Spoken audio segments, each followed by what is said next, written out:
Silahkan tanya Parung itu kalau tanya Lengkong Bareng itu kampung maling itu. Oh, Ya terkenal kampung Garong ya. Bismillahirrahmanirrahim. Assalamualaikum warahmatullahi wabarakatuh. Waalaikumsalam. Kita bersama Ustadz Zarkasih, Masya Allah ini. Gimana Ustadz kabar Ustadz? Alhamdulillah baik. Alhamdulillah. Masya Allah. Aktivitas sekarang apa Ustadz? Ya seperti biasa ya. Ya diembankan amanah sekarang ada mengolah pondok juga. Sedang merintis pondok putri. Ya. Ya untuk program-program kemanusiaan juga. Ustadz Zarkasih anak Parung asli ya? Alhamdulillah. Alhamdulillah. Asli, kakek namanya semua. Ustadz Zarkasih ini Masya Allah nih, beliau guru saya juga. Pertama kali saya mengenal pergerakan berawal dari masjid waktu itu ya. Betul. Dari masjid, kita berangkat dari masjid, ketemu, saya nanya ke antum tentang kuliah gratis ya. Oh iya. Betul. Akhirnya antum ngajak saya ke salah satu lembaga dakwah juga ya. Betul. Kalau sampai detik ini kita bertemu lagi. Sudah lama ini nggak bertemu dengan beliau ini, Masya Allah. Karena nambah berisi. Beberapa tahun ini kan kita sering bareng itu setnya. Terus Anda juga dapat informasi dari teman-teman bahwasannya antum ini sebagai sesepuh, salah satu sesepuh bagi para pemuda-pemuda hijrah di sana. Nah, kisah-kisah antum nih dalam membangun dakwah khususnya di wilayah Parung itu, sebagai antum anak asli Parung, gimana ceritanya Ustaz? Ya, bismillah. Alhamdulillah wassalatu wassalamu ala Rasulillah wa ala alihi wa ashabihi wa man walah amma ba'd. Bu Thorik yang saya kenal ya juga orangnya banyak aktivitas ya. Sedikit saya sampaikan bahwa sebenarnya saya tidak memiliki peran terlalu penting dalam dunia dakwah di Parung. Masya Ya. Allah. Cuma ada kegelisahan saja ya ketika ada satu masalah yang berkaitan dengan sesuatu yang berdampak sosial. Ya. Dan ini membutuhkan jawaban. Maka, Solusi ya? Ya solusi. Ya kita tidak bisa hanya membuat sebuah argumentasi yang hanya sebatas judul gitu ya dalam baik di dunia medsos ataupun di dunia nyata. Maka prinsip saya sebagai seorang muslim gitu ya, sederhana saja dengan berbagai keterbatasan, baik ilmu, pengetahuan, jaringan dan sebagainya, maka saya prinsipnya tidak ingin ada satu peluang kebaikan yang saya tidak ada di dalamnya.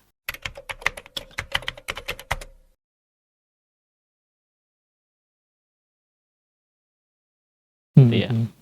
Kalau kehabisan peluang kebaikan, maka saya harus ciptakan kebaikan itu. Kalau kosong ya? Kalau kosong, itu. Jadi Harus kita jadi nggak kayak boleh di air diisi terus. Betul ya. Kalau sekiranya jangan sampai nganggur lah badan kita dari kebaikan. Gas terus. Gas terus. Ya, itu yang pertama, motivasi saya seperti itu. Yang kedua adalah tanggung jawab moral kita sebagai makhluk sosial. Ya, saya sendiri memang tidak betah lah bahasa Parungnya. Kalau melihat sebuah fenomena yang berdampak sosial, ya baik penyakit sosial dan sebagainya, lalu kita mengacuhkan diri kita gitu ya. Padahal kita mampu ya, baik dengan tangan kita, dengan lisan kita, dengan sikap kita.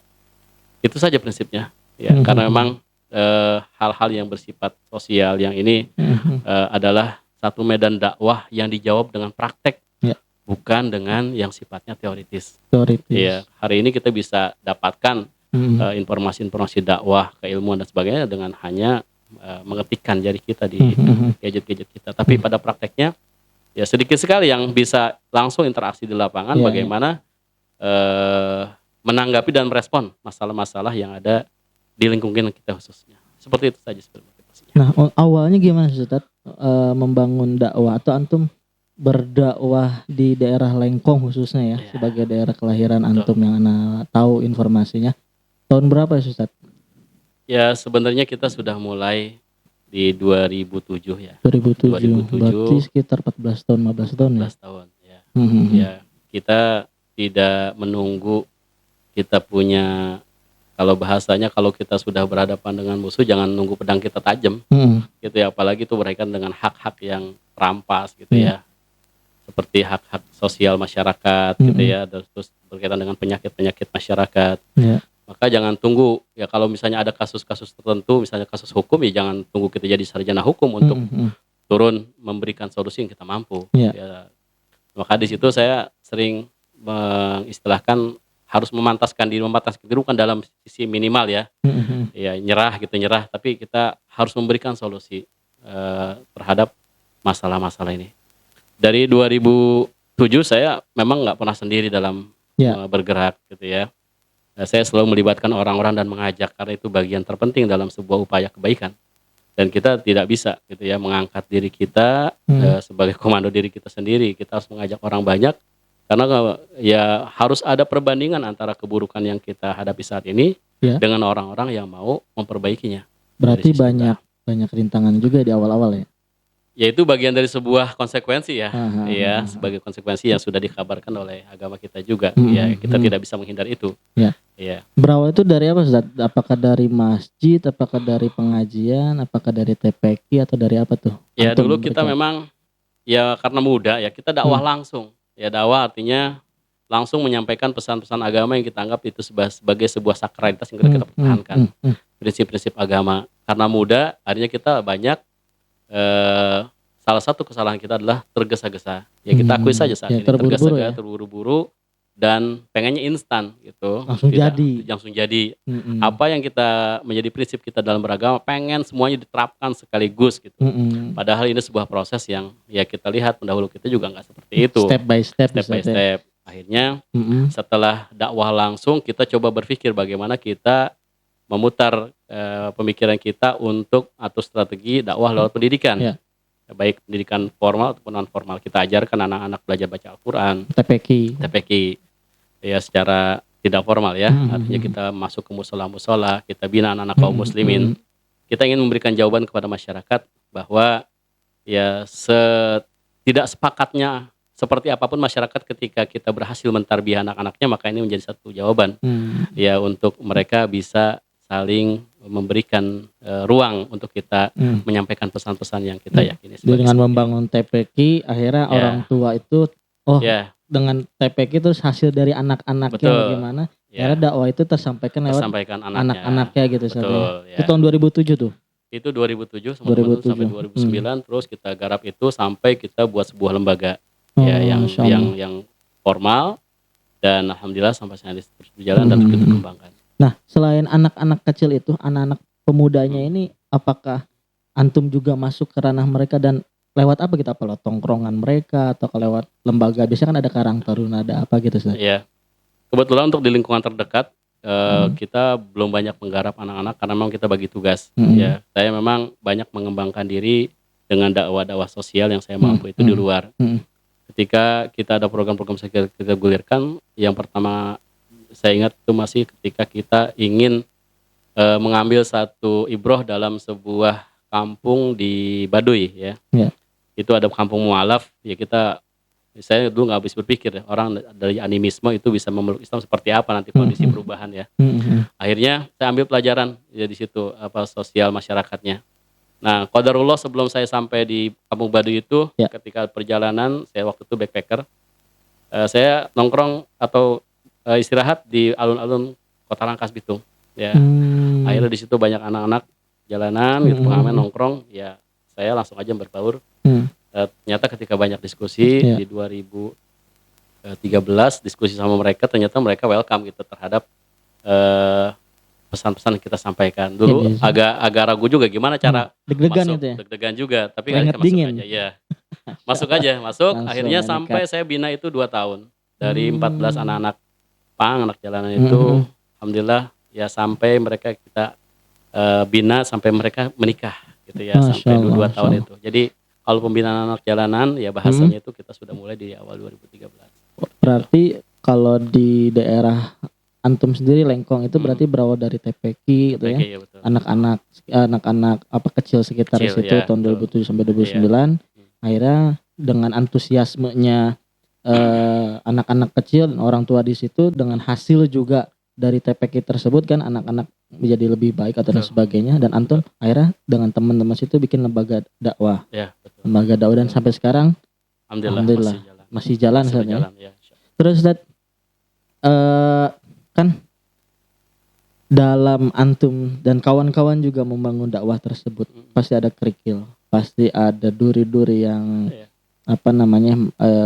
mengganggu gitu saatnya. Nah, hambatannya apa sih ketika antum membangun kayak tadi tuh TPQ selain dari orang tua gitu? Terus dan apa yang pernah sampai titik maksimal ujian tersebut yang antum dan kawan-kawan ini rasakan?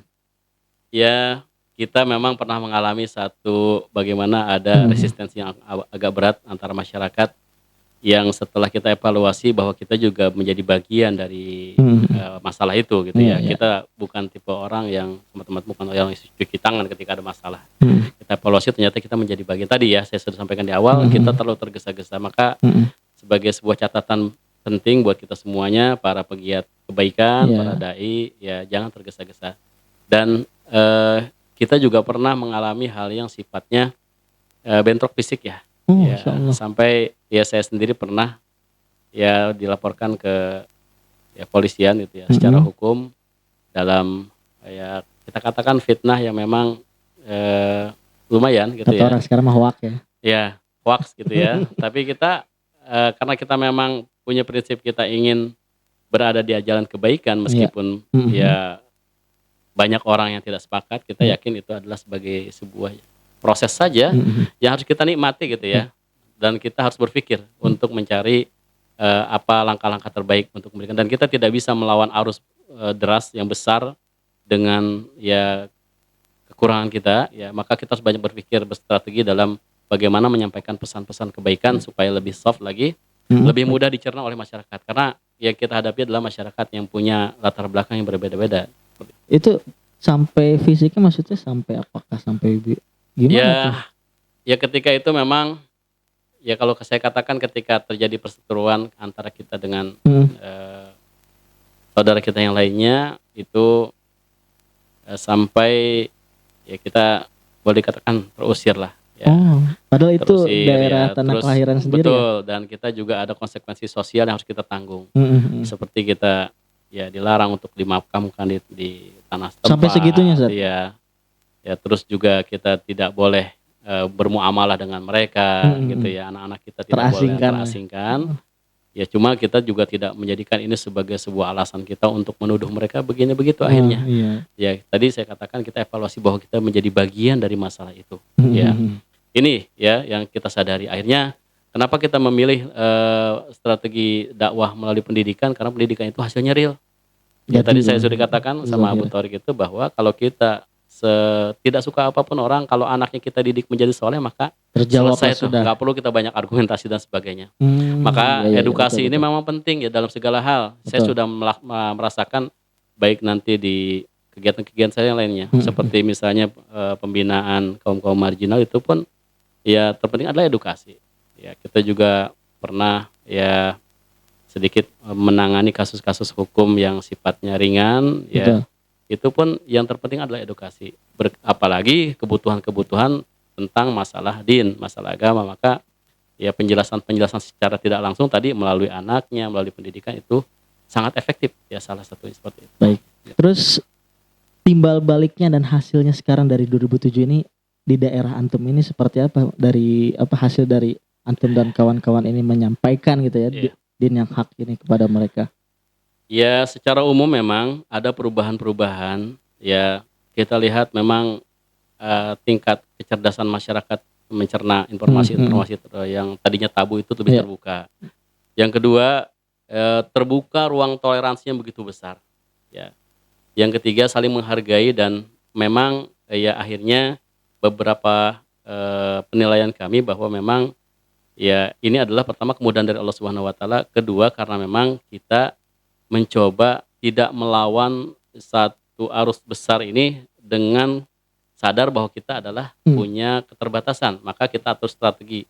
Ya nggak mungkin kita membentuk ombak, tapi harus kita ikut berselancar di atasnya tanpa harus tergerus dengan ombak, seperti itu istilahnya. Masya Allah. Ya, karena nggak mungkin kita melawan arus ombak yang besar kecuali kita bisa berselancar di atasnya. Kalau kita lawan nggak mungkin, kita terhempas dan kita selesai, nggak akan ada perpanjangan dari dakwah. Ya berarti kita jangan mundur atau ngikutin aja gitu ya. Ikutan aja iramanya. Terus aja iramanya mau tanpa kemana. harus mereka kita ada di dalamnya gitu. Artinya kita tersibgoh dengan mereka gitu ya.